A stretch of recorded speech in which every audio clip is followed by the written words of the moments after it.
Hello, my name is Mike Rugnetta, and this is Crash Course Mythology. Mythology is a complicated subject. It touches on literature, history, anthropology, sociology, psychology, religion, and even science. Have you ever tried to make a Slurpee mixing all of the flavors together? Mythology is exactly like that, but it's a Slurpee of knowledge with no brain freeze and a lot to learn. So maybe actually a tiny brain freeze, but a different kind of brain freeze. What I'm trying to say is that don't be surprised if some of what you hear during the next 40 or so episodes echoes some of the things you may have heard in other crash courses. And don't worry if what you hear in one episode reminds you of what you've heard in another. We do that on purpose, and usually we know what we're doing. Right, Tote? Ancient Egyptian god of knowledge with an awesome ibis head? Right. Do ibis-headed gods like birdseed? We have so much to learn ahead.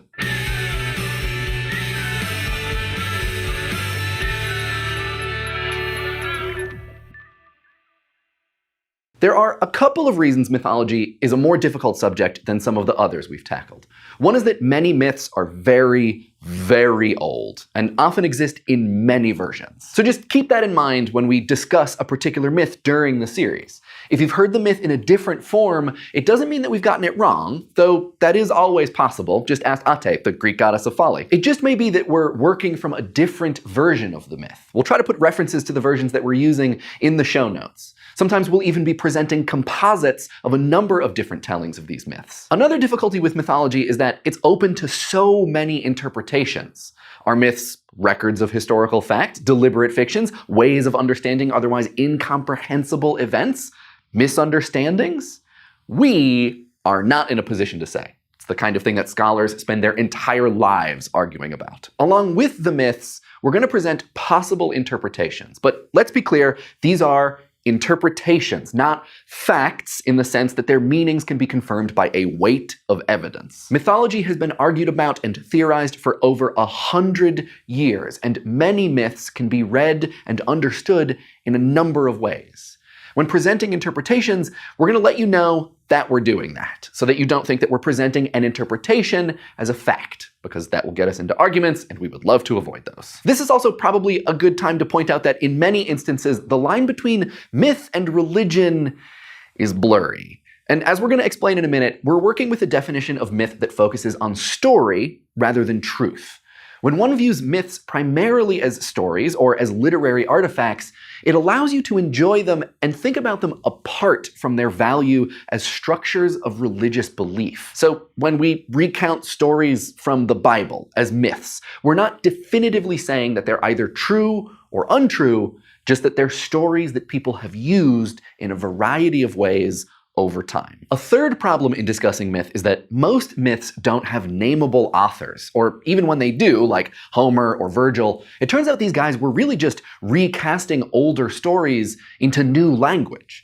Most of the time, we don't know who originated myths or how or why, but luckily, for our purposes here, that actually doesn't matter much. But the last problem we have to talk about does matter, and that's the difficulty of finding a good working definition for the word myth.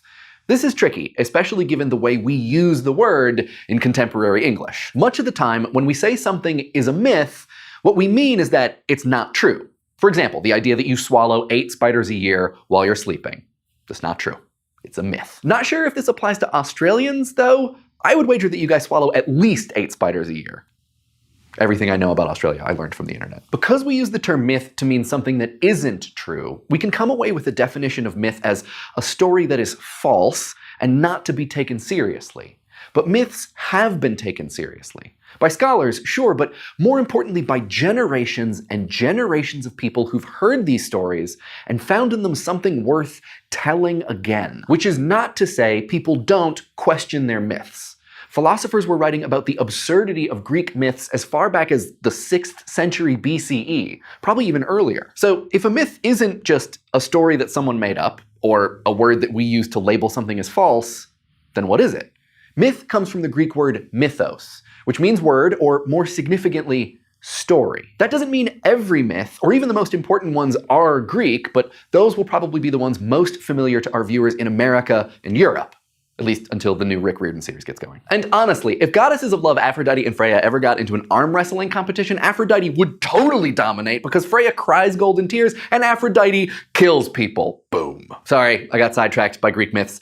That's gonna happen a lot. Just ask Hermes, Greek god of roads. So we're gonna start by saying that a myth is a story, but it's a special kind of story that, for the purposes of this series, has two primary characteristics: significance and staying power. This means that the subject matter is about something important, something about how the world works, or how the world itself got going, how things came to be. And then there's staying power. These are stories that have survived centuries, sometimes millennia. And this is a testament to the deep meaning or functional importance of these stories to the people who hear and tell them. Now, if I know Crash Course fans, there are probably some people right now saying, Mike, it sounds like you might lump in folk tales and maybe even fairy tales with your myths. I'm not gonna lie. There may be a folk tale that creeps in from time to time, but we're gonna steer clear of fairy tales for the most part. For die-hard folklorists, and yes, that is a thing, proper myths only deal with the creation of the world, or maybe the universe, and thus all real myths are religious or quasi-religious. Mythology theorists who come at myths from a religious studies angle tend to say that the main characters of myths must be gods. But this leaves out hero stories, which I think are pretty important, and also, those are the ones with the sea monsters, so we're gonna include those too. There are also those myths that don't feature any supernatural elements at all, what Professor Robert Siegel calls beliefs or credos. Most Americans will be familiar with the rags to riches story of the American dream. Those stories are myths not because they aren't true. Sometimes poor people do become rich and successful in spite of tough upbringings, and largely because of grit and hard work. They're myths not because they have religious significance, they're mythic because of their staying power and the tenacity with which proponents of the myth take them to be true. Because these types of stories fit into our broad definition of a significant story where personalities are the lead characters, we will be talking about them, but only in a later episode. At this point, it might be a good idea to give an example of the kind of stories we'll be talking about in this series. And to do so, I'm gonna go to Greece. Yay, Greece! Wine-dark seas, delicious olives, beautiful ruins, anti-austerity protests, and the setting for the story of Persephone. Take us there, Thought Bubble. Persephone was the daughter of the harvest goddess Demeter and supreme god Zeus, who were brother and sister. We'll get into all that weird incest stuff later.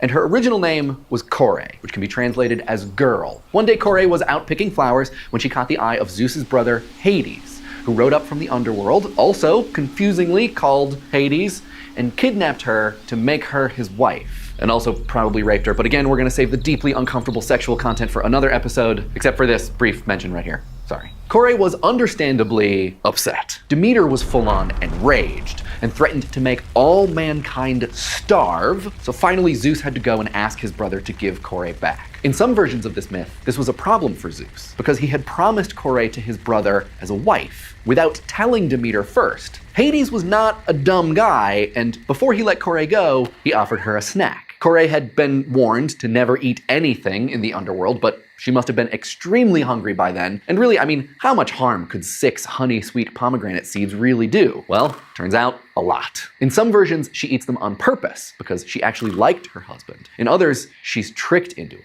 Either way, even 6 seeds matter. Kore has to remain in the underworld for 6 months out of the year. 1 month for each seed that she ate, and will spend the other 6 months on Olympus with her parents. During the 6 months in Olympus, Demeter would allow the fruits and grains to flourish. The rest of the time, Demeter would mourn Kore, who had renamed herself Persephone, and the ground would freeze and nothing would grow. And that is why we have winter.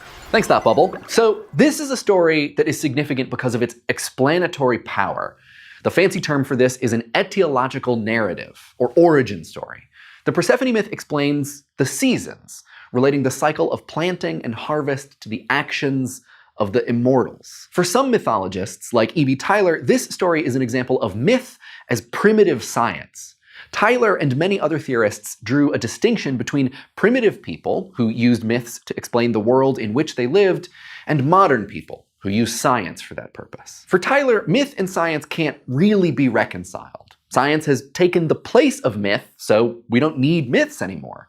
This is a pretty hardcore theory, and since we like to view things complexly here at Crash Course, we're not going to subscribe to it, or any theory, wholeheartedly.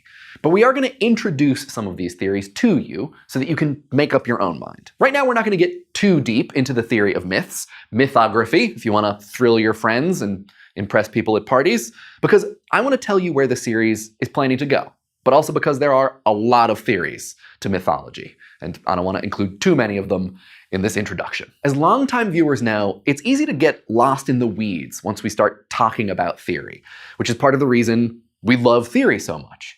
And it's one of the reasons we have 8 Sanskrit deities who are guardians of the right direction. This series isn't going to be comprehensive. We can't present everything there is to know about 1,000-year-old stories in 400-odd minutes of video.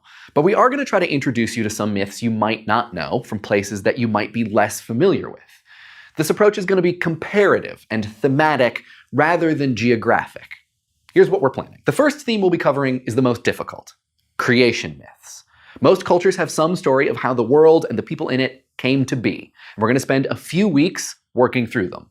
Be forewarned, creation myths are often mysterious, the language can be tricky or obscure, so expect a bit of confusion and a lot of interpretation. Also some turtles for a significant distance in the downward direction. It's turtles all the way down. After we see how the world and sometimes the universe was created, we're going to examine pantheons, the groups of gods that feature in stories from different cultures and how they function in those cultures.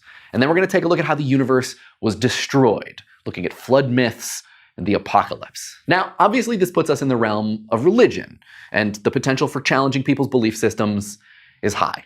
Like we said earlier, we're going to try to focus on the stories and leave questions of truth and belief up to you. In the second half of the series, we'll come down from Olympus and Valhalla and all those various mountains. We're going to do about 10 episodes on heroes from all over the world, which should be really fun, maybe even super. See what I did there? After heroes, we're going to talk about mythical places and creatures and objects like winged sandals, and we'll finish up with a few episodes on myths in the modern world, which for viewers of Crash Course Psychology and Literature might sound a bit familiar. So that is the broad outline of this series. We're really excited to be bringing this to you. Really hope you enjoy it. Will it become the stuff of legend? Just ask Baldur, Norse god of joy. We'll see you next week.